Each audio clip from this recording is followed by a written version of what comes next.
France Maghreb 2. Bonjour tout le monde, j'espère que vous allez bien, vous êtes en pleine forme, c'est lundi aujourd'hui, lundi férié, mais beaucoup sont au travail à notre image et ravi de vous retrouver, bien sûr pour vous accompagner pour votre rendez-vous, votre talk de fin d'après-midi, 16h, 18h, jusqu'à 18h, donc la possibilité pour vous de nous appeler au 01 40 33 9000 parce que votre avis nous intéresse, eh bien n'hésitez pas à prendre la parole et à commenter ainsi l'actualité avec nous. Je vais vous présenter le programme bien entendu dans un instant de cette émission, des sujets sur lesquels vous allez pouvoir revenir bien sûr et réagir 01 40 33 9000. J'espère que tout va bien pour vous, nous sommes le lundi 21 mai, 5e jour de Ramadan, j'espère que tout se passe bien et que vous êtes en pleine forme. Je sais que voilà, beaucoup sont déjà un petit peu fatigués, les maux de tête, etc. Apparemment, on nous a signé beaucoup de maux de tête. Alors je sais pas, est-ce que c'est dû à l'alimentation? Tiens, on pourra se poser la question. Et puis, restez avec nous puisqu'il y a un programme excessivement chargé. Comme d'habitude dans cette émission, soyez les bienvenus. Bon début de semaine, c'est le LGF, votre rendez-vous. C'est parti jusque 18h. Le Grand Forum avec Christophe Roux sur France Maghreb 2. Au programme de ce grand forum pour ce lundi, durant le mois de Ramadan, nous avons souvent tendance à acheter et consommer plus de produits que nécessaire. Ah oui, je sais que beaucoup vont se reconnaître pour le coup. N'oubliez pas de consommer avec modération et d'éviter tant que possible le gaspillage alimentaire. Cette année, prêt à relever le défi avec le hashtag MuslimTip. Invité Farid Etouarab, responsable de la communication des scouts musulmans de France, qui sera avec nous tout à l'heure. Et puis, selon la Ligue algérienne des droits de l'homme, 28 000 migrants auraient déjà été expulsés à la frontière avec le Niger. Nous y reviendrons tout à l'heure. Et puis, tout à l'heure, vous savez qu'en ce moment, c'est les périodes de révision pour beaucoup d'élèves qui s'apprêtent à passer le bac français, le bac ou alors tout type d'examen. Eh bien, comment réviser, j'allais dire, de manière efficace? Nous poserons la question à Myriam, une coach scolaire qui sera avec nous tout à l'heure à 17h pour répondre à nos questions, pour vous aider, vous parents, mais aussi enfants, élèves.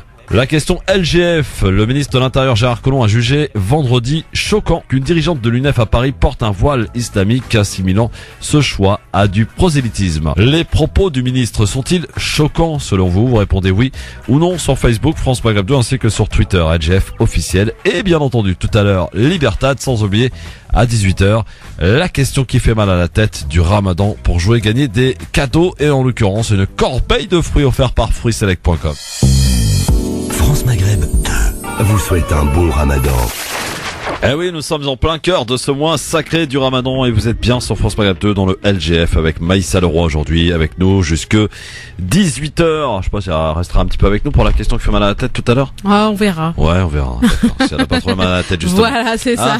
Bon, alors messieurs dames, vous nous appelez maintenant et on va vous solliciter pour répondre à cette question du jour aujourd'hui.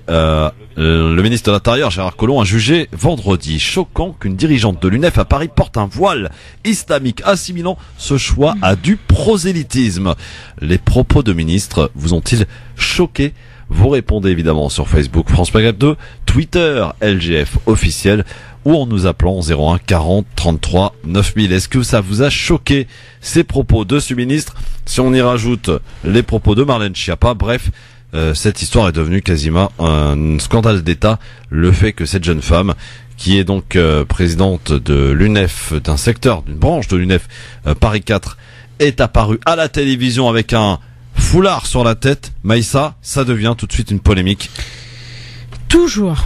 De toute façon, c'est toujours la même chose. C'est une polémique quand une femme ne parle pas. C'est une polémique quand une femme qui porte le foulard parle doucement. C'est une polémique quand une femme qui porte le foulard parle intelligemment. C'est une polémique quand une femme porte le foulard respire, elle vole l'oxygène. Quand elle fait, il y a toujours quelque chose en fait. Et le problème, vraiment le problème, c'est que vraiment c'est les médias et les grandes chaînes qui font tout un pataquès. En vérité, les gens, si les autres n'avaient pas pointé du doigt et les quelques fachos de la fachosphère n'avaient pas pointé les choses du doigt, bah ça serait probablement passé inaperçu. Les gens ont l'habitude, ça y est maintenant.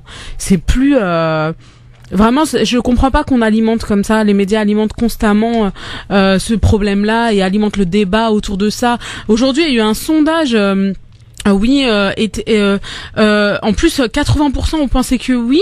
C'était pensez-vous que le voile fait du prosélytisme ou je sais pas quoi. Oui. Bah, en fait, tu penses que exagéré. Et donc ça dit quoi ce sondage? Ils pensent que oui? 80% pensent que oui. Tiens, je vais trouver le sondage tout de suite. À l'inverse, 92% des auditeurs de France Maghreb 2 pensent ils ont été choqués par les propos du ministre de l'Intérieur, Gérard Collomb. Donc après les sondages, on peut leur faire dire ce qu'on veut aussi. Hein. Oui, bon ça on est d'accord, mais bon quand même. Je veux dire voilà, les grandes gueules représentent à l'UNEF expliquent que son voile n'est pas un symbole politique. Pour vous, est-ce tout de même du prosélytisme? 80% ont voté oui et 20% ont voté non. Bon, faut savoir qu'il y a eu que 2408 votes.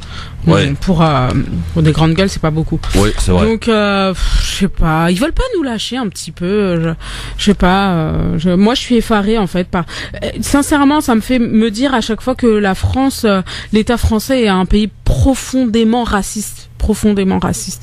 Et surtout celle qui la dirige, celle qui la manipule en fait, les médias, etc. C'est jamais on nous invite à parler de notre vie. En fait, on prend la parole en notre nom et on nous dit tu n'as pas la parole de toute façon, donc on va la prendre en ton nom parce que tu n'as pas les épaules pour réfléchir vu que tu as un voile sur la tête. Donc ouais. Alors c'est marrant parce que on dit souvent dans les médias que elles portent un foulard parce qu'elles sont obligées. Ouais. Donc ce sont en l'occurrence des femmes soumises. Dès qu'on des femmes qui portent le foulard ont un rôle à l'image de Mariam Pouchtou, qui a un rôle et pas n'importe lequel quand même, présidente de l'UNEF Paris 4. Là, ça devient du prosélytisme, mais on se sert de ce voile pour faire de la politique. Enfin. Le voile politisé, ouais. Allons donc. J'ai le droit, et puis en plus j'ai le droit d'avoir une opinion politique et de porter un voile. Ça fait pas de moi quelqu'un qui va influencer toute la masse. Ils se moquent de qui eux avec leurs politiques véreux qui sont tous les plus grands malfrats qui influencent tout le monde, qui font de la corruption, etc. Et c'est la femme voilée qui va parler. Je comprends pas. En tout cas, vous pourrez nous en parler vous dans un instant. 01 40 33 9000. Est-ce que vous avez été choqué par les propos du ministre de l'Intérieur? C'est la question que l'on vous pose pour l'heure. Voici le zapping. Allô quoi. C'est comme si je te dis t'es une fille, t'as pas de cheveux. Par exemple, dans ce collège à Creil, 3 jeunes filles musulmanes. Elle n'est pas voilée parce qu'elle est libre. C'est ça la République. Aujourd'hui, on a des branleuses à 12 ans qui vous donnent des leçons. Il y a des nègres américains qui étaient pour l'esclavage. Elles sont l'étendard du pouvoir religieux. Va dormir pendant au moins 24 heures. Je suis pas venue ici pour souffrir, ok? Alors le zapping dans ce qu'il faut retenir évidemment. Alors direction pour commencer, chers amis auditrices, auditeurs, cher Vaïssa, la Belgique. Et pour parler de ce massacre de Gaza, où un député belge dénonce l'hypocrisie de l'Europe et de la Belgique. Écoutez plutôt, il est temps d'expulser l'ambassadrice d'Israël, a-t-il demandé au Parlement belge. Imaginez-vous la même chose en France. Non, c'est impossible, écoutez. Ouais. Chers collègues, permettez-moi d'abord d'exprimer toute ma solidarité avec le peuple palestinien qui souffre beaucoup aujourd'hui. Et Monsieur le ministre, j'aurais voulu vous interpeller sur cette situation intenable. Situation intenable dans la bande de Gaza, où des manifestants pacifistes se sont fait tirer dessus par des snipers avec des balles exprès pour faire mal, pour déchirer les os, pour déchirer les muscles par l'État israélien. Et chers collègues, une fois de plus, nous ne pouvons que dénoncer l'hypocrisie de la communauté internationale et plus particulièrement de l'Europe et de la Belgique. N'importe quel autre pays au monde aurait fait le quart de la moitié de ce que fait Israël, on aurait déjà appliqué un embargo. N'importe quel autre pays du monde aurait été chercher une telle répression, appliquer une telle répression, qui aurait déjà eu des motions et des sanctions. Mais non, quand il s'agit d'Israël, on se tait. Quand il s'agit d'Israël, on fait quelques déclarations, mais surtout, aucune sanction. Pourquoi ce 2 poids 2 mesures?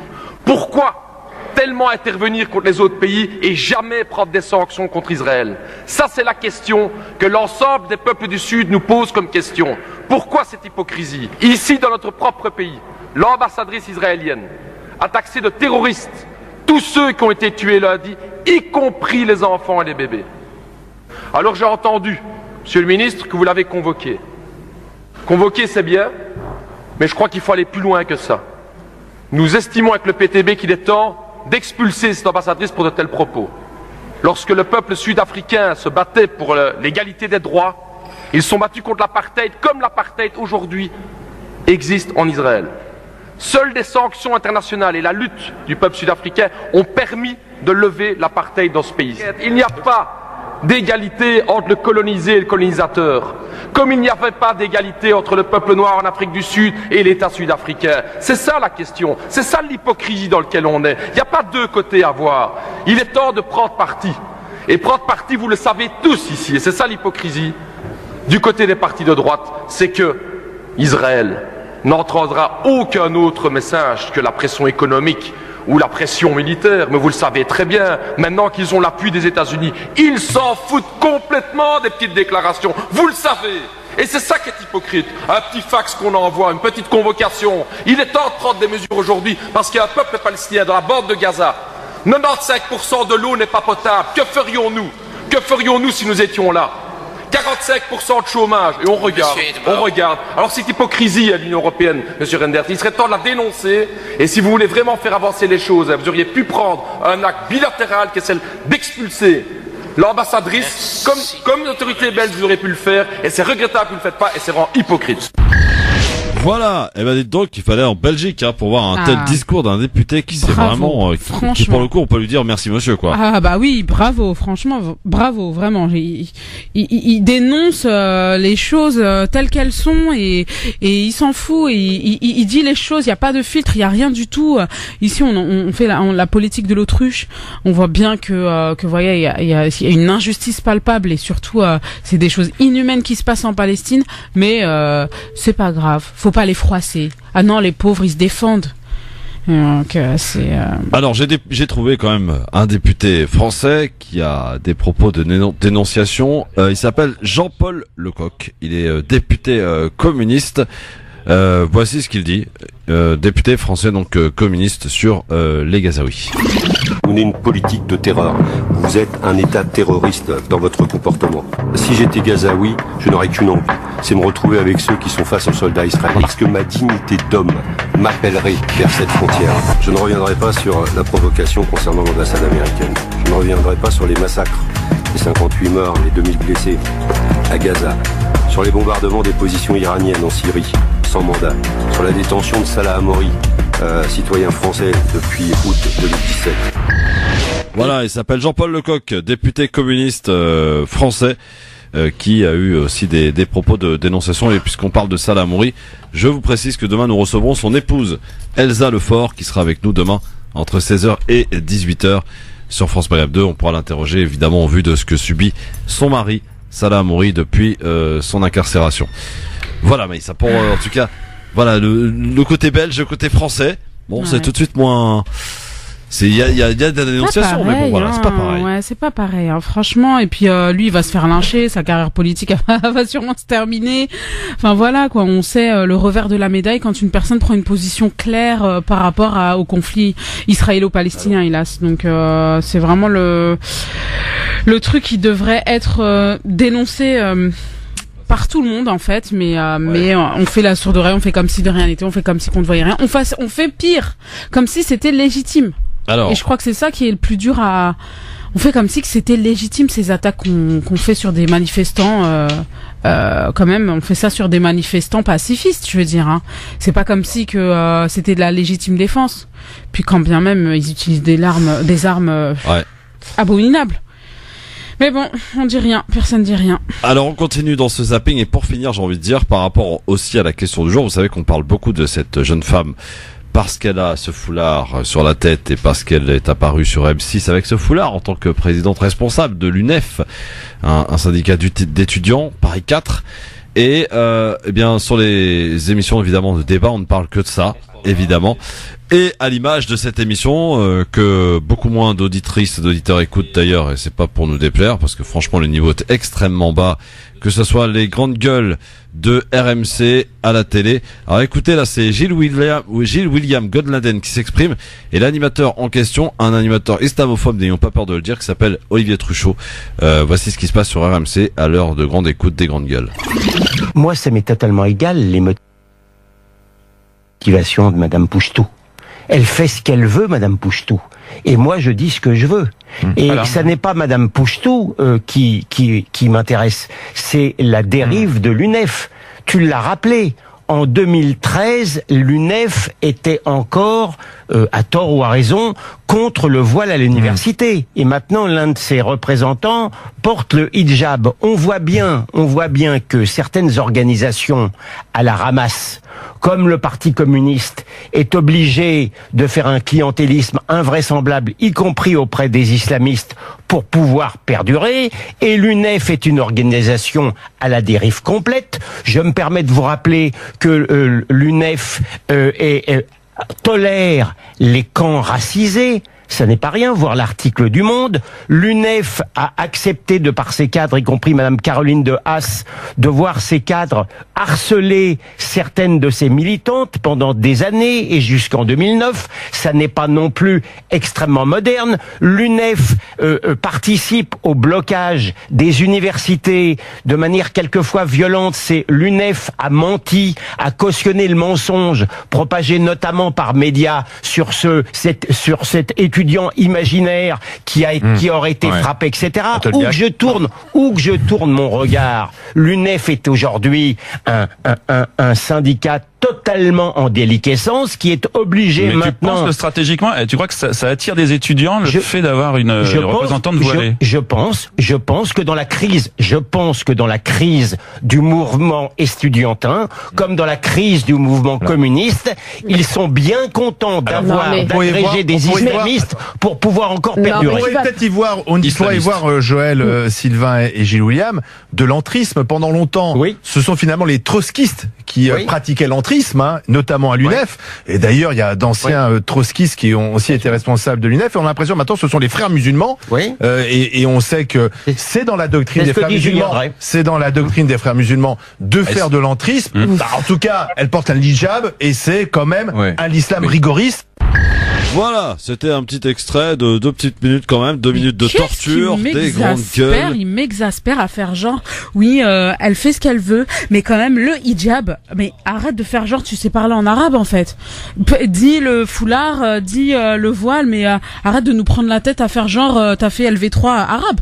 Ils font tout ça, les journalistes, pour se donner un style, genre ils appellent ça avec le bon terme, ils font genre ils parlent en arabe, ils font genre pour tu vois, pour enlever le côté religieux finalement et choix, pour pouvoir dire que ça vient de l'immigration parce que c'est pas un terme, tu vois, on peut pas traduire ce terme-là.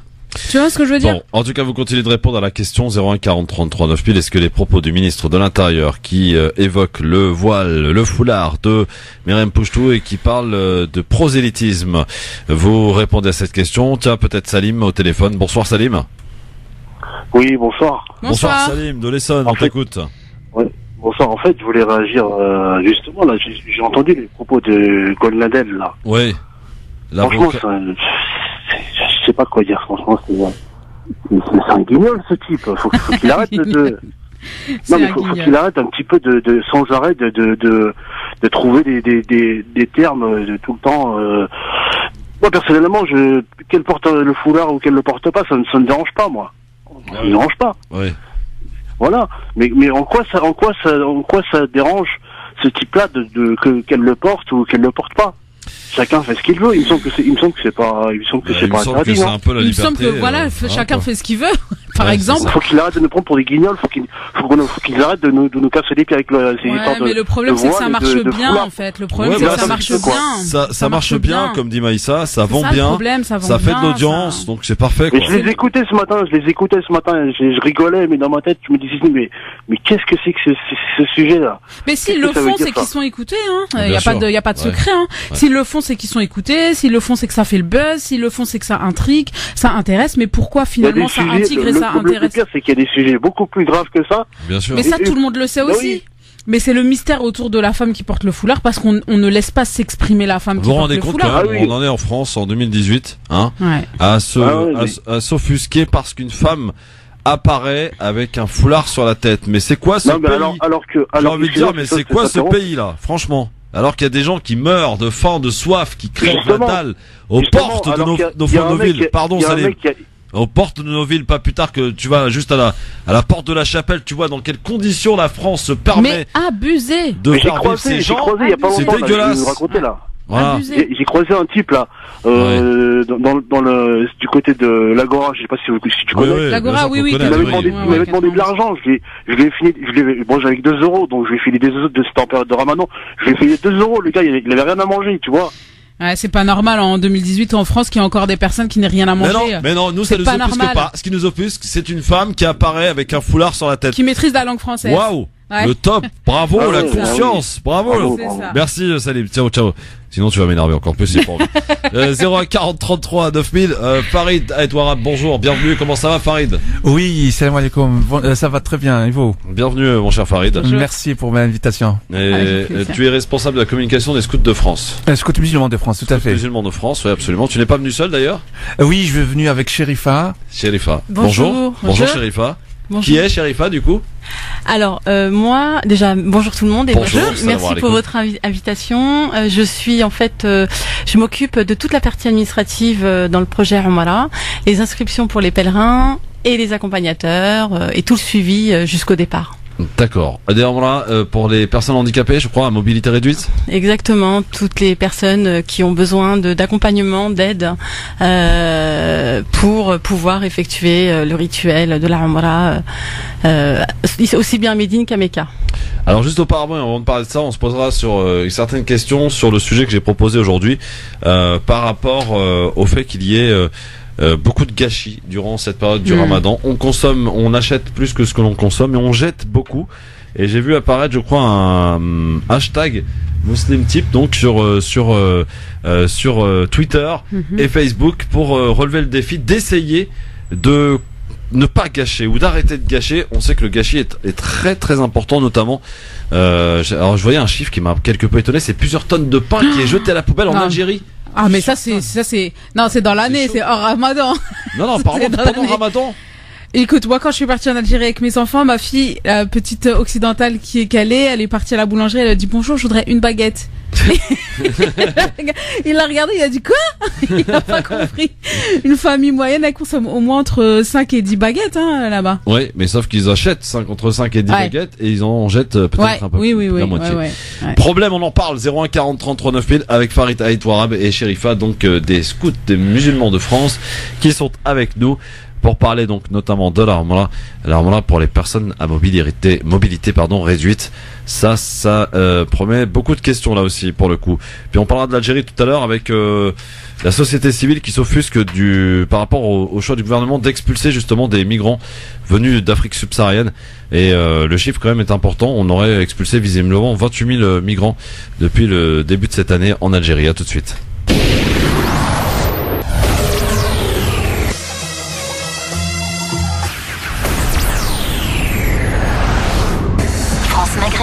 France Maghreb 2. LGF, le grand forum sur France Maghreb 2 avec Maïssa Leroy en ce lundi avec Farid Aït-Ouarab qui est responsable communication des scouts musulmans de France et Sherifa aussi qui elle va se charger de nous parler dans un instant de la Umrah puisque les scouts musulmans donc organisent la Umrah pour les personnes à mobilité réduite. C'est bien ça. Alors, juste auparavant, tiens, une petite nouvelle. Je vous rappelle évidemment notre gros événement pour la spéciale du Grand Forum au Cabaret Sauvage le 20 juin prochain. Et je vous informe qu'il y a donc beaucoup d'artistes qu'on vous passe en revue depuis un petit moment. Et Samia Rosman qui sera avec nous le 20 juin, ça vient de tomber, donc super ravi de l'accueillir. Elle sera avec nous pour un extrait de son spectacle Femme de couleur le 20 juin prochain, l'humoriste Samia Rosman. Alors, pour revenir donc à cette question du jour, Farid n'avait pas vu que Gérard Collomb avait dérapé. Il avait prononcé donc cette petite phrase en parlant de prosélytisme concernant le voile que porte Mariam. Il avait exagéré sur M6. Est-ce que cela vous a choqué? C'est la question que l'on vous pose et à laquelle vous répondez sur Facebook France Maghreb 2 ainsi que sur Twitter LGF officiel. Et pour l'heure, 92% de gens sont choqués par cette phrase de Gérard Collomb, du ministre de l'Intérieur. Alors, on va parler maintenant d'un autre sujet. Farid, Sherifa, Maïssa, de gâchis. Parce que les chiffres sont énormes, parce que les chiffres sont terribles. On parle de gâchis durant ce mois sacré du Ramadan. Alors on le sait, le Ramadan, normalement, c'est un mois de partage, de générosité. d'entraide, etc. Et nous, pendant ce mois sacré du Ramadan, on achète beaucoup parce que on a des envies, beaucoup durant la journée, évidemment, de vouloir manger certains plats. Sauf que, évidemment, vous le savez tous, là, je vais parler à tous ceux qui se reconnaissent, qui font le Ramadan ce soir. On dit je vais manger ça, sauf qu'au bout de 2-3 cuillères, on est déjà bien rempli et qu'on n'en peut plus et qu'on mange évidemment la moitié, voire même un peu plus de ce que l'on a décidé de manger. Alors évidemment, il y a ce qu'on appelle le gâchis. Et cette année, on s'est dit tiens, ce serait peut-être bien de se lancer le pari d'essayer d'arrêter de faire du gâchis parce que c'est terrible, parce que de jeter de la bouffe à la poubelle, c'est vraiment c'est anti-Ramadan, ouais, tout ça. C'est clair. Hein, on peut se poser la question quand même. Alors tiens, je vais vous poser la question à titre personnel. Farid, Chérifa, est-ce que vous faites attention à essayer de ne pas faire de gâchis, ou malheureusement vous êtes comme beaucoup, des fois on peut pas éviter quoi. Oui, c'est vrai. À la base, quand on passe devant des boulangeries pendant l'après-midi, on a envie d'acheter toutes sortes de baguettes, sortes de pains italiens. Mais c'est vrai qu'on fait attention. Moi, personnellement, je fais attention. Mais c'est vrai que la tentation est grande. Mais il faut faire attention parce que, comme tu dis, c'est anti-Ramadan de faire du gaspillage et de jeter de la nourriture, alors qu'il y a des millions de personnes qui n'ont même pas une baguette pour manger. C'est vrai. Chérifa, on fait attention aussi à la maison? Alors, pour ma part, on a les yeux plus gros que le ventre. Hein. Bah oui, comme beaucoup. Donc là, pareil. C'est vrai qu'on a tendance à s'écouter un peu trop, nos envies, etc. Moi, j'ai des enfants, donc pareil. Hein, j'écoute un peu, je leur fais plaisir. Et ça. Le soir, c'est vrai qu'on a du mal je me retrouve avec des quantités des fois à réchauffer le lendemain, à pas cuisiner. Donc ça c'est pratique. Ça c'est pratique. Ouais.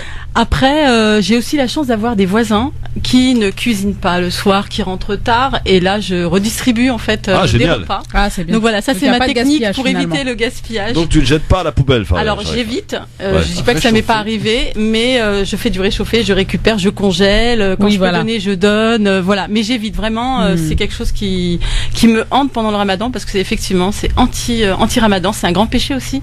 Et donc on aura des comptes à rendre justement sur cette nourriture qu'on jette. C'est compliqué quand on est maman parce que voilà, les enfants qui jeûnent, c'est leur premier jeûne ou voilà, ils sont encore pour leur faire plaisir. Voilà, pour leur faire plaisir, ils arrivent maman, aujourd'hui j'ai envie de ça, on peut pas dire non. Ouais. Donc on le fait, mais après la quantité on est un peu trop vu qu'on jeûne aussi, on est un petit peu trop généreux, et c'est ça finalement qui pousse au gaspillage, hein. C'est pas seulement en majorité quoi, c'est vrai, surtout quand il y a des goûts différents dans la famille. Alors ça c'est terrible. Ça c'est horrible, hein. Les quantités, on sait pas trop. C'est ça. Mais bon, après. En tout cas, peut-être que cette année, on pourra essayer collectivement de se dire tiens, essayons. En tout cas, ne serait-ce que l'essayer, c'est déjà bien parti. De ne pas faire de gaspillage. Essayons de ne pas jeter à la poubelle et de redistribuer comme l'a fait si bien Chérifa par exemple. Vous avez des voisins, hein? C'est l'occasion de leur faire goûter des bons petits plats par exemple, hein? Une bonne shorba. Je peux vous assurer que des fois ils aiment pas trop les musulmans ou les arabes, mais ils adorent leur couscous, hein? Ils adorent leur pâtisserie, et les commerçants d'ailleurs adorent les. Alors, en ce moment, il y a qu'à regarder les catalogues. Ah oui. Tout est fait sur le Ramadan. C'est incroyable. Comme quoi, le musulman et son portefeuille, on l'aime. Ah oui.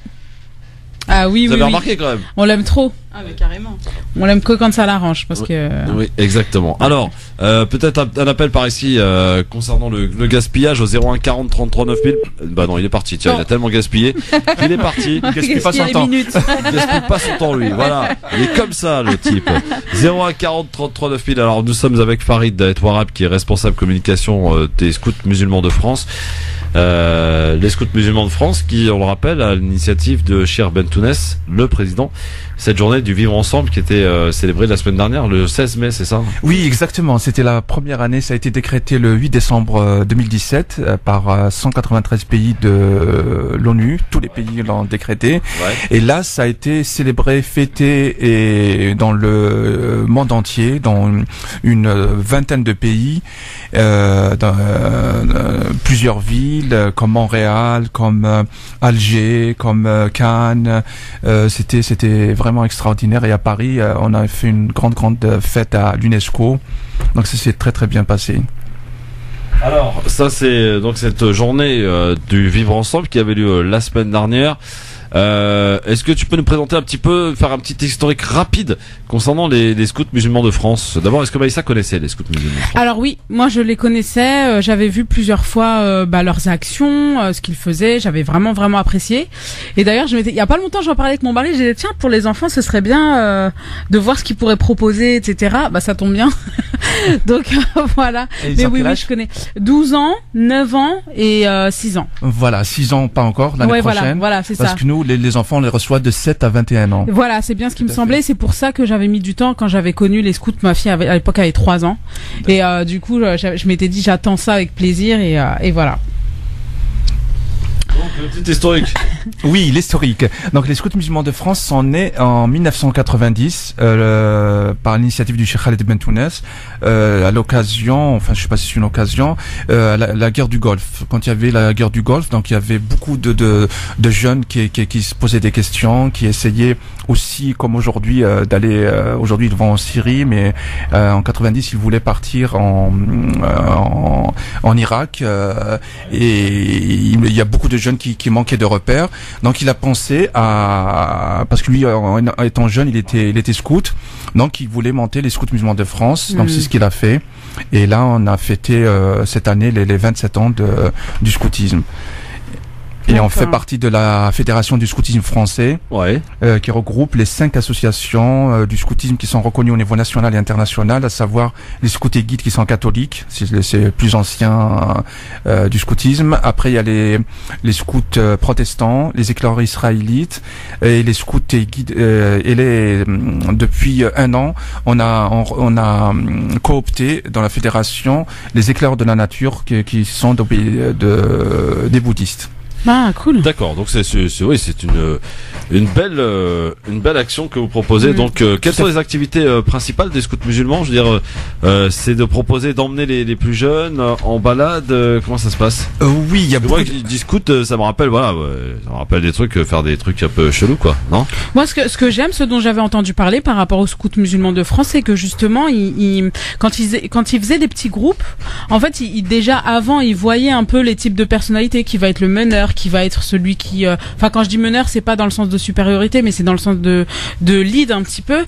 Et en fait, finalement, les rôles ils s'établissaient naturellement, et du coup dans les groupes ça se passait bien parce que justement il y avait ce travail en amont qui était fait par rapport au groupe, au travail de groupe, etc. Tout à fait. Il y a ça. Il y a autre chose aussi, c'est que nous les jeunes au début d'année, quand ils viennent avec les animateurs, ils discutent avec eux pour savoir quels sont ce qu'ils veulent faire. Donc nous, les animateurs sont là pour les accompagner. Ils accompagnent leurs projets et ils font leurs projets toute l'année. Et bien sûr, il y a la partie scoutisme où ils montent des tentes, où ils font des mini-camps, où ils apprennent quand ils font des mini-camps, ils construisent leur propre table, ils construisent leurs toilettes, ils construisent. Et après, quand ils finissent de décamper, quand ils décampent plutôt, ils remettent la forêt comme ils l'ont trouvée. D'accord. L'état où ils l'ont trouvée. Oui, il y a vraiment un état d'esprit. Et puis aujourd'hui, ça manque. Avec toute la technologie, etc., les enfants d'aujourd'hui ne savent plus. Ils ont développé une autre intelligence, certes, mais en fait, ils ne sauront pas se débrouiller dans la nature si on les laisse seuls. Alors que petits, les enfants de l'ancienne époque, on jouait avec rien, on faisait tout avec rien et tout se passait bien, quoi. Moi, ma mère, elle me raconte ses jeux à l'époque. Elle faisait partie des scouts d'ailleurs. Ah oui. Ah oui, d'accord. Ouais. C'est très bien. Bon, alors on va en parler évidemment des scouts dans un instant. Et ça peut donner comme ça envie de quelques idées pour leurs enfants, pourquoi pas cet été. Les inscriptions sont d'ores et déjà terminées, Farid, pour cet été? Oui, pour cet été c'est terminé. Vous allez aller où d'ailleurs cet été? Il y a plusieurs camps qui sont organisés. Il y a un à Lyon, un autre à Mulhouse et un autre du côté de Toulouse. Très bien. Alors, on en reparlera si vous le voulez bien dans un instant. On va parler aussi puisque vous proposez tout ce qui est Ormara. Mais pour l'heure, vous savez qu'on est en pleine période de révision pour les enfants avec le bac français, le bac évidemment, les examens en tout genre. Et j'ai invité une coach scolaire qui s'appelle Myriam. Bonjour Myriam. Bonjour Christophe, bonjour à toutes et à tous. Alors ma chère Myriam, vous allez peut-être nous rassurer, nous aider justement à réviser de manière efficace pendant cette période de Ramadan, on le sait, c'est un peu plus compliqué pour certains. Les parents qui se demandent finalement, mais ce que font leurs enfants, est-ce qu'ils révisent vraiment ou pas? On les voit pas souvent ouvrir un cahier. Quelle est la méthode efficace pour une révision, j'allais dire efficace, Myriam? Oui, et donc tout à fait. Aujourd'hui, je vais parler de nos jeunes qui, en cette fin d'année, révisent pour leurs examens et donner justement la méthode efficace pour des révisions efficaces. Donc les examens, ça peut être le brevet, le baccalauréat ou les examens des études supérieures pour nos étudiants. Alors je vais donner ici des conseils et des pistes pour des révisions efficaces. Après, libre à chacun et à chacune de les adapter en fonction de sa personnalité et de sa manière de travailler. Je vais m'adresser aux jeunes et aussi à leurs parents.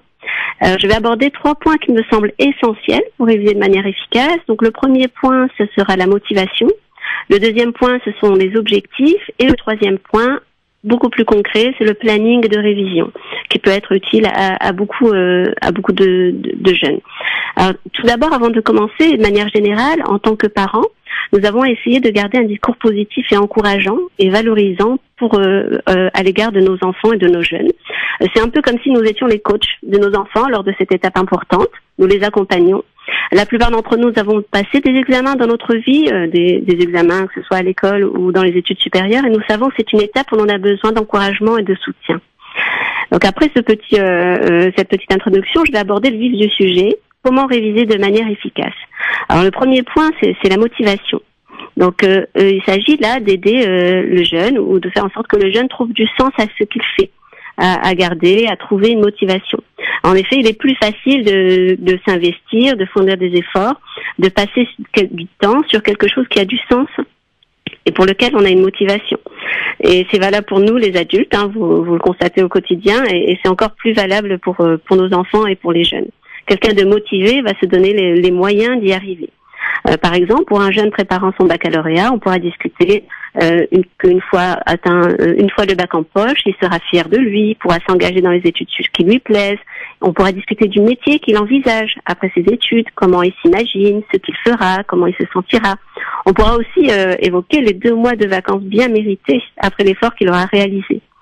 En bref, on peut parler de tout ce qui va découler de positif de l'obtention de ce diplôme.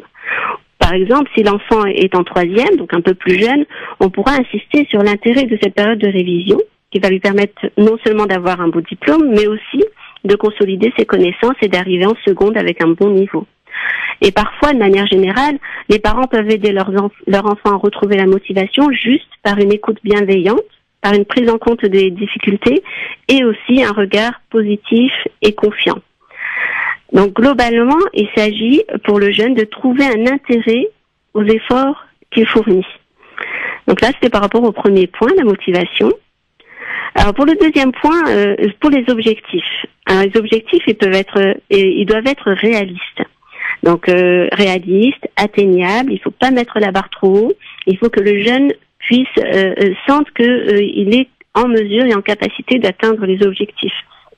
Par exemple, pour un jeune qui a un niveau plutôt moyen, l'objectif sera l'obtention du diplôme, ou peut-être avec la mention assez bien. Oui, ou peut-être la mention très bien même aussi.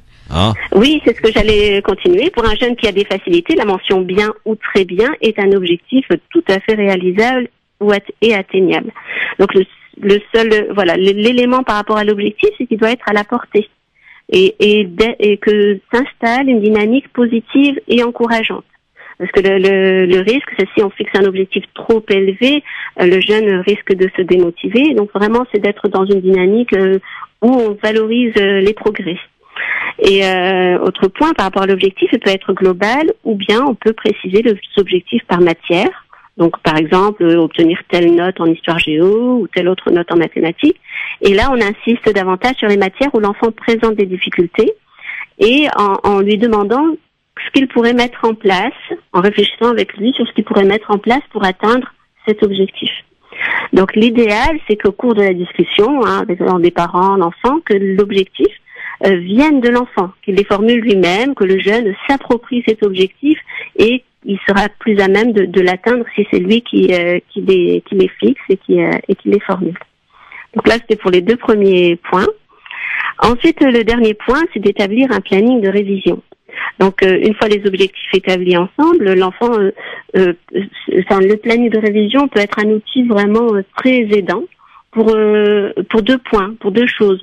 Alors, une fois le planning de révision permet de voir ce qu'il reste à faire et le temps qu'il reste pour le faire, et aussi de planifier tout le travail sur la durée.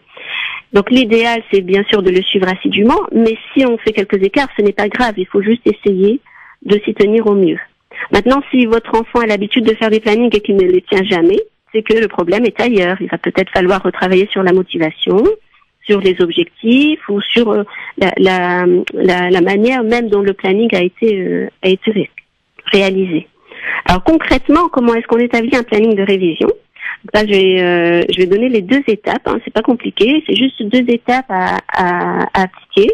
Donc, tout d'abord, on liste ce qu'il y a à réviser matière par matière. Donc, si je donne un exemple, comme ça, en histoire géo, on peut, voilà, s'il reste à faire les 2 fiches des 2 derniers chapitres, il faut et à apprendre, revoir les fiches depuis le début de l'année. Donc, vraiment être précis et voir par matière ce qu'il reste à faire et à réviser. Myriam. Et une fois qu'on Oui. Parfait. Il faut juste un petit peu accélérer parce que les messages sont très intéressants en tout cas et interpellent parents que nous sommes, enfants qui nous écoutent bien sûr, sur la manière la plus efficace, j'allais dire, de réviser en cette période de Ramadan. Et je sais que bon, cette année, a priori, il y a quelques examens qui sont concernés, mais en tout cas les principaux, que ce soit le bac français, etc., normalement ne devraient pas être concernés avec le Ramadan. Cependant, beaucoup de parents s'interrogent sur le fait de pouvoir laisser leurs enfants faire Ramadan et en même temps passer l'examen. Mais on n'en sommes évidemment pas là, puisque vous avez choisi de parler de la révision. Et donc de la révision efficace. On a bien compris, ma chère Myriam. En tout cas, juste un dernier petit mot, une petite question, je sais pas de Maïssa, sur la... Alors, moi j'ai une question, je sais pas si ça va, c'est très très intéressant vraiment ce que vous venez de dire et il y a beaucoup il y a beaucoup de parents qui omettent l'importance justement de la positivité, du message clair, de la définition d'objectifs, etc. Maintenant, qu'en est-il des enfants qui ont besoin de la procrastination pour réussir? Parce qu'il y a des types de profils d'enfants ou d'ados qui ont besoin de l'adrénaline, de la procrastination pour justement réussir leur révision. C'est ceux qui certes passent un peu à la trappe au niveau des résultats d'examen, mais ils ont pas forcément de mention, etc. Mais c'est leur schéma, c'est leur manière justement de concevoir comment dirais-je, l'apprentissage et leur manière de voir un peu le passage d'examen, etc. Oui, pour ce qui concerne la procrastination, donc le fait de remettre à chaque fois plus tard le travail qu'il y a réalisé. Donc effectivement, il y a certains enfants qui fonctionnent comme ça, et le risque, c'est qu'au bout d'un moment, cette manière de fonctionner risque de ne plus porter de fruits et d'arriver à un moment à ses limites. Donc effectivement, le tout, c'est de voir avec le jeune comment est-ce qu'il pourrait effectivement, bon, il a une manière de fonctionner, mais comment est-ce qu'il peut adapter cette manière de fonctionner à l'échéance qui arrive, et peut-être voir que cette manière peut avoir ses limites, et sans changer du tout au tout, essayer de faire un petit pas supplémentaire ou sur le côté ou différent pour adapter sa méthode de travail à cette nouvelle échéance qui arrive. Alors, après, oui. Et sinon, juste pour revenir par rapport au Ramadan, effectivement, voilà, quand on parle de travail efficace, il y a également l'hygiène de vie, donc le sommeil, l'alimentation. Et là, effectivement, par rapport à cette période de Ramadan où l'on jeûne, où les journées sont longues et les nuits sont courtes, moi je conseille vivement vraiment des conseils de bon sens, hein, de vraiment veiller à avoir un sommeil en quantité raisonnable, éventuellement rattraper le sommeil en journée, et malgré la courte durée du moment où on s'alimente, à veiller à une alimentation la plus équilibrée possible. Ah oui. Après, oui. Merci beaucoup, en tout cas, Myriam, coach scolaire, donc, et preuve que l'école est extrêmement important pour l'équipe de France Maghreb 2. On fait appel à une coach scolaire pour nous apporter justement des précisions utiles sur l'école. Ça peut être demain peut-être une chronique sur l'orientation, parce que c'est très important. Moi je les appelle les responsables de désorientation qui en 3e viennent te convoquer et t'envoient en BEP parce que tu as un niveau scolaire assez faible, ou t'envoies les parents chercher un coup de plombier, électricien, sans chercher à comprendre et déceler peut-être le niveau d'une capacité donc d'un élève. Bref, peut-être nous parler de plein de sujets autour de l'école, parce que l'école c'est l'avenir, parce que l'école c'est demain, parce que l'école c'est de nos enfants dont il s'agit. Donc merci beaucoup Myriam, coach scolaire. Merci, et puis au revoir tous les auditeurs et toutes les auditrices, et à très bientôt. Je vous remercie. Sahaf Tolok Myriam, merci beaucoup. Merci, Sahaf Tolkom également. Barakallahu fik. À bientôt. Allez, dans un instant, les scouts musulmans de France sont avec nous, le responsable de la communication Farid Daetwarab et également Aïcha. Non, Chérifa. Alors là, non, Chérifa, ça ira, s'il te plaît. Alors, faut que je raconte aux auditeurs pourquoi. Non. Faut que je raconte aux auditeurs parce que tout à l'heure je l'ai appelé par son vrai prénom et elle m'a dit mais tu m'as appelé comment, Chérifa? Alors que je me suis pas trompé. Alors maintenant j'ai fait exprès de me tromper. Voilà. Donc Aïcha en plus c'est un très beau prénom. C'est vrai. Hein, c'est une des femmes du prophète. Donc voilà, très beau prénom. Dans un instant donc on va parler de la Omara. Oui, et Omara plus précisément pour les personnes à mobilité réduite. Oui, parce que ils sont effectivement handicapés, mais peuvent aussi aller faire leur bras comme tout le monde. Ça nécessite quand même quelques garanties, quelques accompagnements. Voilà, accompagnement, efforts supplémentaires. Bref, on en reparle et en détail dans un instant. Et peut-être que vous avez des questions justement à nous poser. Vous êtes peut-être vous aussi handicapé ou à mobilité réduite et vous souhaitez peut-être avoir des informations. Eh bien, ne bougez pas, vous appelez le standard toujours à votre disposition 01 40 33 9000. France Maghreb 2, France Maghreb 2. France Maghreb 2 vous souhaite un bon ramadan. Bonjour amis auditeurs. Il est très important de connaître les bienfaits d'une bonne mastication. On a souvent tendance à penser que mastiquer est juste un acte mécanique destiné à envoyer des aliments dans l'estomac. Eh bien non, c'est une erreur. La mastication est la première étape du processus de digestion. Mal mastiquer, c'est compromettre l'ensemble de ce processus et se priver de nombreux bienfaits pour l'organisme. En prenant le temps de bien mastiquer, on prépare le système digestif à faire son travail dans de bonnes conditions. En gardant les aliments le plus longtemps possible dans la bouche, on permet aux capteurs qui s'y trouvent d'envoyer des informations au cerveau sur la composition et la qualité des aliments. La mastication déclenche aussi la sécrétion des sucs digestifs de l'estomac et de l'intestin. Ainsi, une bonne mastication évitera les sensations de ballonnement, de lourdeur, voire de nausées qui apparaissent quand on mange trop vite. Plus la mastication est lente, plus les arômes sont libérés et plus le goût est meilleur et les papilles gustatives en fait. Mastiquer, c'est aussi éviter de manger trop pour empêcher la venue d'une indigestion ou de l'obésité. En conclusion, bien mastiquer pendant le ramadan est l'un des secrets d'une bonne santé. Tout ceci pour prendre conscience que notre corps est une machine complexe avec un système hiérarchisé dont la capacité d'auto-organisation est en perpétuel mouvement dans le temps et l'espace. Sahaf Tolkom et rendez-vous demain à la même heure pour parler de comment prévenir des risques d'obésité. France Maghreb 2 vous souhaite un bon ramadan.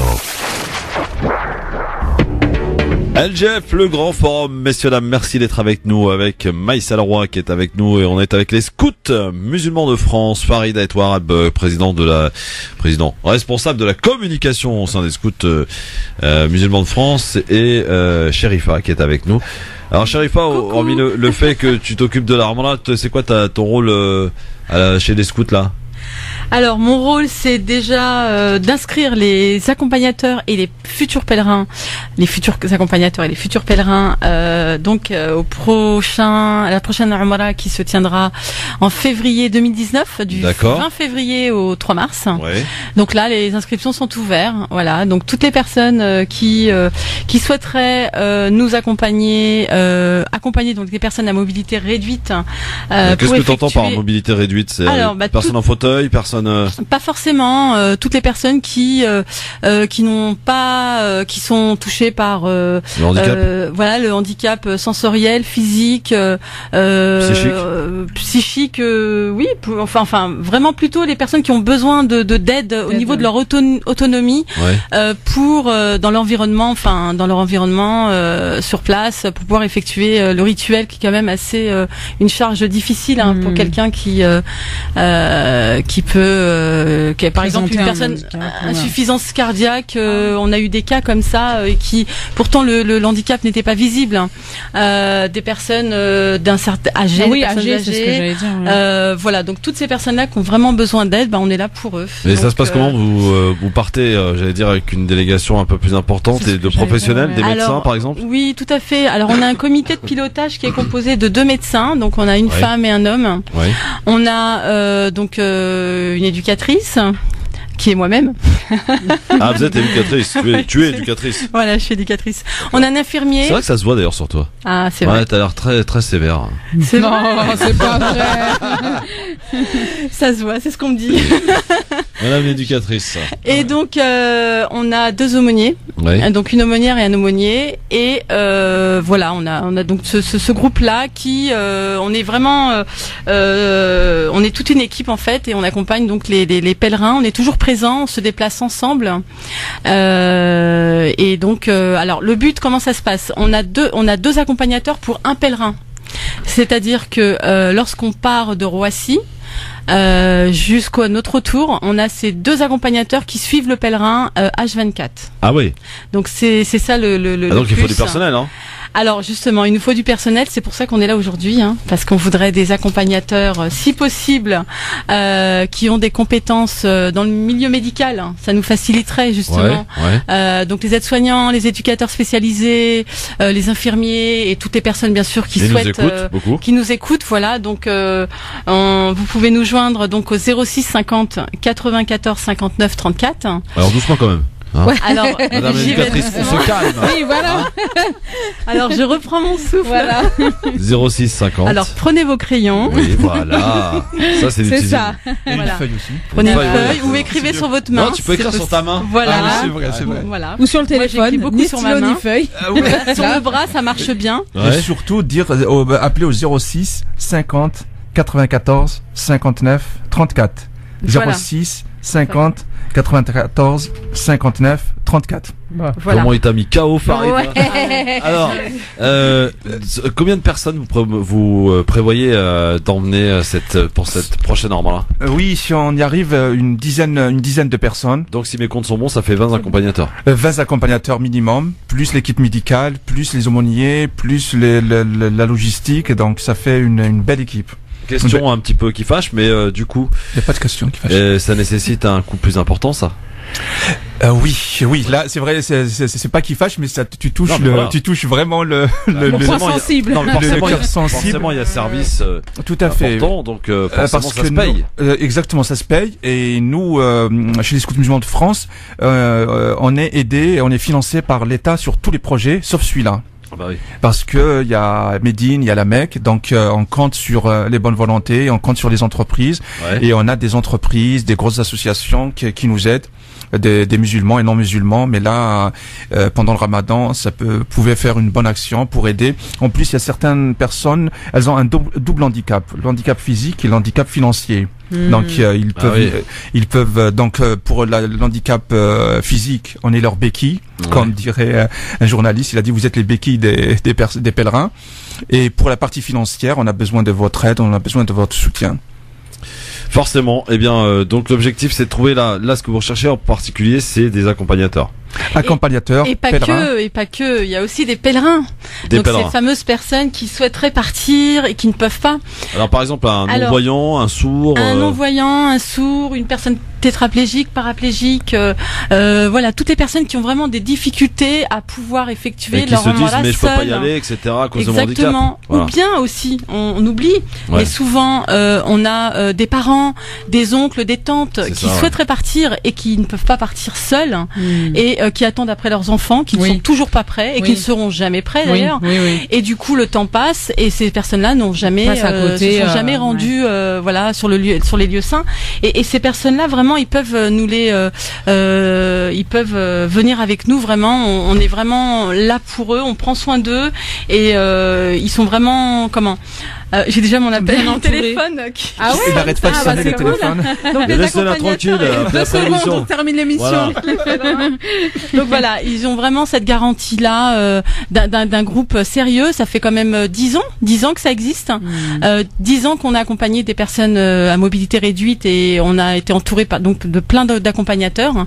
Et donc on réitère le projet cette année et on attend vraiment toutes vos aides, aussi bien humaines que financières. Je vais aussi vous parler de Top Collect qu'on a mis en place justement. Qu'est-ce que c'est que Top Collect? Top Collect, en fait, c'est une plateforme dédiée à tous les dons. Oui. Et donc vous tapez donc topcollect.com. Oui. Et vous avez la rubrique donc qui est notre rubrique à nous, offrons une Umrah aux personnes à mobilité réduite. D'accord. Et ça permet d'aider certaines personnes qui ont des problèmes financiers, c'est ça? Voilà, à pouvoir financer le projet aussi. D'accord. Donc là, vous pouvez commencer à faire des dons. Vraiment, toutes vos aides sont les bienvenues, de 1 euro à ce que vous voulez. On est vraiment preneur de tout parce qu'on a vraiment besoin que ce projet se pérennise et qu'on puisse rendre heureux des pèlerins qui souhaitent concrétiser leurs rêves. Farid, Chérifa, on va essayer d'être synthétique. Vous nous écoutez, vous, cet après-midi. Vous êtes sur France Maghreb 2, vous avez bien raison. Personne ne vous reproche, bien au contraire. Vous écoutez le Grand Forum, vous avez encore plus raison, c'est l'émission phare de la radio. Avec Baïssa Leroy, aujourd'hui. Avec la possibilité, vous qui êtes en plein ramadan. Vous avez autour de vous peut-être des gens qui ont des soucis physiques, qui sont des personnes qu'on appelle communément des personnes à mobilité réduite. Et qui ont cette envie, je veux dire, oui, plus qu'une envie même, ce devoir même de faire cette ramadan-là. Et ils se disent mais bon, je pourrais pas parce que je suis handicapé, parce que mon physique ne me le permet pas, parce que ceci, parce que cela. Mes enfants ne peuvent pas m'emmener, ils ont leur vie, etc. Vous entendez ça à la radio cet après-midi. Aujourd'hui, l'opportunité vous en est donnée. Vous entendez Chérifa, Farid qui sont là pour vous parler de choses concrètes. Vous êtes des personnes justement en mobilité réduite, vous avez envie de partir à leur moment-là. Et bien l'occasion vous en est donnée. Qui plus est de dire à vos enfants, bah tu vois, sans toi, bah j'irai moi aussi. Alors, voilà, grâce à des vrais professionnels qui vont vous accompagner. On rappelle quand même le dispositif, il est important, c'est 2 accompagnateurs pour un pèlerin. C'est ça. H24, ils vont suivre le pèlerin durant tout son circuit. Ça dure combien de temps d'ailleurs? 2 semaines? 10 jours. 10 jours, voilà, 10 jours. De pur bonheur. Vous allez faire quoi d'ailleurs? Vous allez passer où? C'est quoi le circuit? Justement, il y a le circuit classique que toutes les agences font, c'est-à-dire les visites. On va à Médine, on passe magnifique. 5 jours à Médine, très très très belle ville, paisibilité incroyable. Et après, on va à la Mecque pour le rituel de la Umrah. Et entre les deux, et à Médine et à la Mecque, on fait la visite de musée. Le musée de Médine qui est très intéressant, le musée le musée de la Mecque aussi. Cette année, on a eu avec les scouts d'Arabie Saoudite, on a visité l'université technologique de Médine. Donc il y a beaucoup de choses qu'on fait. Et cette année, pour la 10e année, il y a une belle surprise. On va visiter une autre ville. Ça va être la surprise de la 10e édition de l'Umrah qui se déroulera du 20 février au 2 mars 2019. Et le numéro de téléphone pour vous appeler, donc on le rappelle, 06 50 94 59 34. Je répète, 06 50 94 59 34. Que vous soyez à vos téléphones, que vous soyez futur accompagnateur ou pèlerin aussi concerné directement, envie de faire cette norme-là, n'hésitez pas. Et puis il y a l'expérience aussi. Il y a l'expérience. L'expérience, tout à fait. fait. Toute la différence. Et le Hajj, vous avez prévu de le faire aussi? Oui et non, parce qu'il y en a beaucoup de demandes pour le Hajj, mais c'est très difficile, très pénible, parce que il faut vraiment voir le dispositif sur place, comment ça se passe. Mais si d'ici quelques années on le fera, Inch'Allah. Mais pour l'instant on le fait pas. Chérifa, tous les ans tu y vas? Alors moi, j'ai eu la chance de pouvoir y aller 2 fois de suite. Donc la première fois, j'y suis allée en tant qu'accompagnatrice. Et la seconde fois, j'y suis allée en tant que coordinatrice. Donc là, je m'occupe donc sur place de toute la coordination. Est-ce que tu as des petites anecdotes à nous raconter? Enfin, je suppose qu'il y a des moments assez forts qui... Ah, il y a des moments très très forts. Émotionnellement, pour certaines personnes qui se retrouvent à faire leur mandat grâce à vous, je vais dire, et qui se disaient, qui s'étaient mis dans la tête peut-être de dire je ne le ferai pas parce que voilà, mon physique ne me le permet plus, mon handicap ne me le permet plus. Oui, Farid. Ouais, Farid, vas-y. On en a plein en fait. Il y en a plein. Mais moi, je me rappelle d'une pèlerine que l'accompagnatrice l'a emmenée devant la Kaaba. Et d'un seul coup, elle a levé ses bras et elle commençait à prier pour les scouts musulmans, pour les personnes qui l'ont accompagnée. Elle commençait à pleurer et elles sont revenues toutes les deux en pleurant à l'hôtel. Et il y avait beaucoup d'émotions quand on entend des doigts comme ça. Là, il y a pas mieux. Moi j'ai un témoignage d'un homme d'un certain âge, soit 80 ans, et ses enfants souhaitaient l'emmener effectuer la Umrah, mais ils n'étaient pas prêts. Du coup, ils sont passés par nous et le problème, c'est que ce monsieur âgé qui avait eu un AVC avait perdu beaucoup d'autonomie, etc. Donc nous, on était là pour lui, mais il était trop lourd en fait. D'accord. Et du coup, on peut pas non plus se permettre de prendre des personnes trop lourdes pour les accompagnateurs. Il faut aussi qu'on les allège. Et du coup, ce monsieur qui avait décidé de plus se battre face à la maladie, donc qui se laissait mourir a décidé de se reprendre en main. Donc pendant 4-5 mois, il a repris il a été voir son parcours médical, des rééducateurs. Il est allé à ses rendez-vous, etc. pour récupérer ses capacités physiques et pour pouvoir venir. Et il a perdu du poids. Et du coup, après, quand il nous a revus, il était tellement motivé de partir et ses fils me disaient au téléphone, s'il vous plaît, je vous en supplie, mon père ne vit que pour ça, il lui reste quelques jours, enfin vraiment, si vous pouvez le prendre, je vous en supplie, on l'a jamais vu comme ça, il est motivé, il revit depuis qu'il sait qu'il va partir à la Umrah. Et ça, c'était touchant, et effectivement, il est parti avec nous cette année, donc là et ça s'est bien passé? Ça s'est super bien passé, et mais il était d'une gratitude à nous embrasser tout le temps, les mains, merci, mais content d'être présent. Mais en même temps, c'est une double récompense. C'est-à-dire qu'il s'est remis sur pied pour aller à la rencontre de son voyage spirituel, et ça a été un sabab, le refus, la déception, la douleur, et après juste derrière de pouvoir aller justement faire cette rencontre-là et partager ça avec vous. Ça a été une double récompense, parce que maintenant je suppose qu'il se laisse plus aller.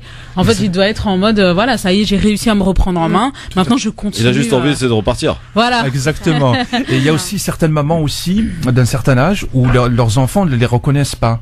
Parce qu'ils reviennent, parce que là-bas, nous avec les scouts, il y a des chants, ils sont dans une certaine ambiance, elles racontent des blagues. Elles sont pas que coltinées à ce rôle de déficience ou de manque qu'elles ont physique. Tout à fait. Elles reviennent autres. C'est incroyable comment. Mais pas que, les accompagnateurs aussi, sont touchés, ils reviennent, ils nous disent, on renaît, parce que quand on est là-bas, on est vraiment éprouvé, physiquement, j'imagine. Psychologiquement, on grandit de ce voyage. De ce voyage spirituel. Mais c'est un voyage aussi qui est vraiment dédié à la personne, et donc c'est vraiment l'empathie qu'il n'y a plus aujourd'hui. Énormément. Donc elles reviennent vraiment avec beaucoup de fierté, beaucoup elles sont vraiment très contentes de leur voyage, et changer aussi la vision des choses, du coup, par rapport à l'entraide, par rapport à il y en a qui s'engagent après dans des associations justement pour aider, etc. Il y en a qui se sont aussi engagés vis-à-vis des scouts musulmans de France. La solidarité, quoi. Donc, voilà. Nous sommes le lundi 21 mai, vous êtes bien sur France Maghreb 2, c'est férié en plus, donc beaucoup de monde sont susceptibles de nous écouter aujourd'hui, un peu plus que d'habitude peut-être. Et l'occasion, on est donné donc de faire sonner ce téléphone pour que, Sherifa n'ait pas beaucoup de travail, que tout soit réglé dès aujourd'hui. À savoir que l'on trouve tous les accompagnateurs, mais aussi tous les pèlerins. Tous les pèlerins pour cette période donc de février 2019. Des pèlerins évidemment à mobilité réduite. Vous en connaissez, vous en êtes vous-même, bien n'hésitez pas à appeler. Comment ça se passe? Par exemple, j'appelle, je dis mon handicap, on me dit si c'est possible, on se rend compte, comment ça se passe? Alors, déjà, voilà, on essaie de faire connaissance un peu, de voir un peu quelles sont les intentions, et puis j'envoie un dossier d'inscription. Et de là, le dossier d'inscription, il y a quand même une visite médicale à faire. C'est le médecin qui, quand même, a le dernier mot sur l'approbation ou pas du voyage. D'accord, parce que l'avion, etc. Voilà, par rapport aux malades, et aussi les accompagateur, parce qu'il y a des accompagnateurs qui ont très envie de venir, et en fait, eux-mêmes, ils ont besoin d'accompagnement. D'accord. Donc ça, c'est aussi une réalité. Donc voilà, on préfère vraiment, on est bienveillant avec eux, parce que arriver sur place, il y a quand même un travail de longue haleine, vraiment de veiller sur le malade H24. C'est ce qui fait le bon fonctionnement aussi du projet. Donc voilà, et puis des gens vraiment qui sont, ils doivent être aussi polyvalents, être un peu partout. Voilà. Et puis n'oubliez pas aussi Top Collect, parce que sans vos dons, on ne peut pas financer. On permet aussi à certains pèlerins qui sont démunis, qui n'ont pas de salaire, qui sont exclus, de pouvoir faire ce voyage, en plus de l'handicap qu'ils peuvent avoir, et de pouvoir réaliser ce rêve. Et cette année, ça a été le cas, grâce aux dons qu'on a pu avoir lors d'un dîner gala qu'on a effectué l'année dernière. Voilà. Super. Donc c'est Farid Aïtouarab et Chérifa qui sont avec nous aujourd'hui pour nous parler donc de cette possibilité pour les personnes à mobilité réduite de partir faire leur Ramallah, et également de recruter des accompagnateurs. On rappelle le numéro de téléphone pour finir, et puis peut-être les réseaux sociaux des scouts musulmans de France. Tout à fait. Il y a la page Facebook, c'est Facebook/Omra SMF. Sinon, il y a 06 50 94 59 34. 06 50 94 59 34, page Facebook /Omra SMF. Omra SMF, pourquoi slash? Omra SMF. Ouais, voilà, c'est pas la peine de slash, ouais. Moi je lis tout. Ah oui, d'accord. Bon, Facebook, il y a un site internet ou pas? Il y a un site internet, c'est Scout Musulman, il y a un slash par contre. Ah oui, pas de problème. Omra SMF. D'accord. Voilà, n'hésitez pas en tout cas. Merci beaucoup Farid, et merci beaucoup Chérifa. J'espère que vous allez trouver tout ce beau monde qui est cet après-midi. Merci. Chérifa. Merci Christophe, merci à France Maghreb. Merci Christophe, merci Maïssa. Super ce que vous faites. Tu y retournes l'année prochaine, Inch'Allah. Ah bah oui, bien sûr. On sera avec vous, ceux qui vont. T'as compris comment pour un jour, scout pour toujours. T'as compris comment gratter les Ramallah tous les ans. Non, alors là-dessus c'est important. J'insiste là-dessus. Non, juste pour information. Justement, c'est pour ça qu'on a besoin de vos dons aussi. Nous, on fait partie du comité de pilotage avec Farid et les infirmiers et les aumôniers, et on paye notre place aussi. Tout le monde paye. Tout le monde paye en fait. Voilà qui est dit. C'est logique, en même temps, Christophe. Tous les ans, j'économise pour pouvoir partir. D'accord. Christophe, voilà. Bravo. Bah écoute, bravo. C'est extra. Merci beaucoup, Chérifa. Merci Farid. Merci Christophe. Ouais, merci. Sahaftorkom. Sahaftorkom à vous tous. Ma chère Maïssa, avant de terminer, on part en Algérie, tiens. Parce que selon la Ligue des droits de l'homme algérien, 28 000 migrants auraient déjà été expulsés à la frontière avec le Niger. La société civile s'insurge contre notamment l'État, et plusieurs organisations algériennes de défense des droits de l'homme se sont donc fédérées pour tout simplement dénoncer, mais aussi dénoncer des arrestations arbitraires, et aussi lancer une pétition. Ils accusent donc évidemment les autorités algériennes de refouler les reconduites, donc les migrants à la frontière, notamment sans aucune décision de justice, faut le préciser, et au risque la plupart du temps de leur vie. Alors la position de l'Algérie vis-à-vis des migrants, alors ça peut concerner évidemment plein de pays. On parle du Cameroun, du Niger, de plein de pays africains en l'occurrence, et le traitement, on en avait déjà parlé d'ailleurs, qui avait déjà été sur la sellette. Mais voilà, que penses-tu de cette gestion des autorités algériennes concernant les migrants? Mais c'est inadmissible. Il faut que notre pays, il est assez grand, il a assez de choses. S'il y a des personnes qui veulent venir, qui ont besoin, on doit ouvrir les portes. C'est comme ça en fait. On va pas faire ce qu'on fait subir, ce que l'Algérie a pu subir ailleurs. Donc non, il faut absolument qu'elle change cet état d'esprit là de n'importe quoi.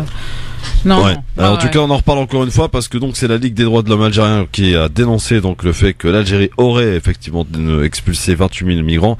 L'Algérie, de la source officielle, parle de beaucoup moins évidemment, mais le chiffre de 28 000 circule donc par rapport au nombre d'expulsés du côté de la frontière avec le Niger. Dans un instant, et vous pourrez nous en parler d'ailleurs, Libertad, avant de jouer ensemble dans un instant à la question qui fait mal à la tête spécial Ramadan, avec à gagner ce soir une superbe corbeille de fruits offerte par le www.fruitselect.com. Restez avec nous.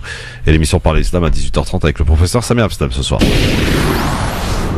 France Maghreb 2, France Maghreb 2. Merci d'être avec nous en direct sur votre radio France Maghreb 2 avec Maïssa Leroy. Demain, c'est une équipe de femmes qui seront autour de cette table. Nadia Lazouni, cool, Fatima Wassak et Anissa Regui autour de cette table demain. Que des femmes demain entre 16h et 18h. Vous avez vu le dernier avis tranché de Nadia Lazouni sur le Facebook là? Ah là, magnifique. Franchement, allez le voir. C'est vraiment extra. Bon, allez, c'est le moment évidemment de Libertad sur France Maghreb 2. Vous êtes partout sur la planète Terre, vous avez bien raison, vous nous écoutez au travers de l'application que vous pouvez télécharger d'ailleurs, France Maghreb 2. Eh bien, vous pouvez nous appeler 01 40 33 9000, 00 33 40 33 9000 pour Libertad. Profitez de cet espace de liberté qui est à votre disposition pour que vous puissiez bien sûr nous dire ce que vous avez envie de nous dire. Nous ne savons pas qui vous êtes ni ce que vous allez nous dire, alors on prend le risque évidemment chaque jour de vous accueillir. France Maghreb 2, bonsoir, qui est là? Allô, bonsoir. Bonsoir monsieur, quel est votre prénom? Salam alaikum, Abdelghani. Abdelghani, pardon. Abdelghani, tu nous appelles d'où? De Roy-Malmaison. On t'écoute, Mister Abdelghani. Je vous appelais parce qu'en fait j'ai écouté en début d'émission